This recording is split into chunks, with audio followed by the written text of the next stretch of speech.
Group 1 results TSPSC release చేయడం జరిగింది. అందులో అత్యుత్తమైన మార్కులు సాధించినటువంటి అనూష గారు మనతో ఉన్నారు. వారిని అడిగి ఎలా ప్రిపేర్ అయ్యారు, సో ఆవిడ ఎలాంటి స్ట్రాటజీస్ ఫాలో అయ్యారు అనేటువంటిది వారి మాటలను తెలుసుకుందాం. కంగ్రాచులేషన్స్ ఫస్ట్ ఆఫ్ ఆల్ అండి. Thank you so much sir. మీకు వచ్చిన మార్క్స్ చెప్తారా? 524 marks sir. So most probably deputy collector RDO cadre వస్తుంది. సో ఎలా అనిపిస్తుంది మీకు? ప్రిపరేషన్ అనేటువంటిది ఎలా ఉండింది, సాగింది ఈ జర్నీ? చాలా హ్యాపీగా ఉంది sir. Years long preparation finally ఫ్రూట్ఫుల్గా ఉంది. రిలీఫ్గా అనిపిస్తుంది చాలా. అంటే నోటిఫికేషన్ వచ్చినప్పటి నుంచి కూడా అనేక అవరోధాలు ఎదురుపడ్డాయి. ఎందుకంటే చాలా హర్డిల్స్ ఫేస్ చేశారు. అంటే మనం ఎంతో కాన్ఫిడెంట్గా మోటివేట్గా ఉంటే తప్పితే ఇన్ని మార్క్స్ సాధించడం కష్టం. సో ఎలా ఉండేది మెంటల్ స్టేట్ అనేది during the course of preparation? వచ్చింది సరే, దాని ప్రాసెస్లో క్యాన్సిలేషన్ ఎన్నున్నా కూడా ఇది జరుగుతుందని నాకు అనిపించేది సార్. ప్రిపరేషన్ అయితే ఎప్పుడు స్టాప్ చేయలే. డైలీ 5 to 6 hours ఖచ్చితంగా చదువుతుండే sir.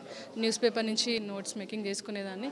Standard text books NCERT, Indian history వాటికి ఎన్సీఆర్టీ చదివేదాన్ని.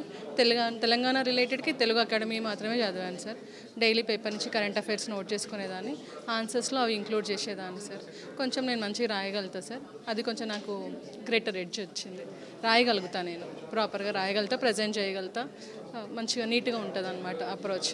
So current affairs and essay రైటింగ్లో ఎలా మీ అప్రోచ్ ఉండేది? Because essay your writing presenting అనేటువంటిది చాలా బాగుందని చెప్పేవారు కదా. సో ఈ 2 సెక్షన్స్ ఎలా మీరు స్పెషల్గా కేర్ తీసుకున్నారు? కరెంట్ అఫైర్స్కి సంబంధించి మ్యాగజైన్స్ కానివ్వండి, పీరియాడికల్స్ కానివ్వండి. డైలీ నేషనల్, ఇంటర్నేషనల్, రీజనల్ అన్నీ నేను నోట్ చేసుకునేదాన్ని సార్. దాన్ని మంత్లీ దాంతో ఏదైనా మ్యాగజైన్తో సప్లిమెంట్ చేసుకునేదాన్ని. ఏదో అవైలబుల్ అంటే ఇదే అని ఏం లేదు సార్. నేను ఆ రోజు షాప్కి వెళ్ళినప్పుడు నాకు అవైలబుల్ ఉన్నది తెచ్చుకునేదాన్ని. ఎందుకంటే ఆల్రెడీ నా దగ్గర కంటెంట్ రెడీనే ఉండేది. ఓన్లీ రివిజన్ కోసం, ఏదైనా మిస్ అయిన దానికోసం తెచ్చుకునేదాన్ని అంతే.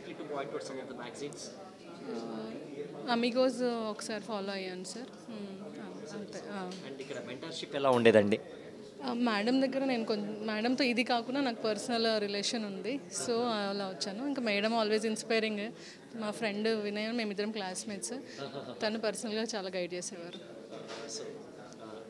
ఏ డౌట్ వచ్చినా ఇమీడియట్గా తనకి కాల్ చేస్తుండే, సో తను రెక్టిఫై చేసేవారు. ఆల్రెడీ కొంచెం తనకు ఎక్స్పీరియన్స్ ఉంది కదా, తను చెప్పేవారు. నేను దాన్ని ఇంప్లిమెంట్ చేసుకునేదాన్ని. ఇంకోటి ఆఫీస్కి వెళ్ళి వస్తుండే కదా సార్, ఉన్న షార్ట్ టైంలో ప్రాపర్గా చేసుకునేదాన్ని. చేసేవాళ్ళు మేడం మీరు? నేను మున్సిపల్ డిపార్ట్మెంట్లో చేస్తాను sir. Good madam, congratulations madam. Wish you to see in higher echelons of heights in the due course of time. మీతోనే first interview. I'm very happy. It's my privilege, madam. Thank you.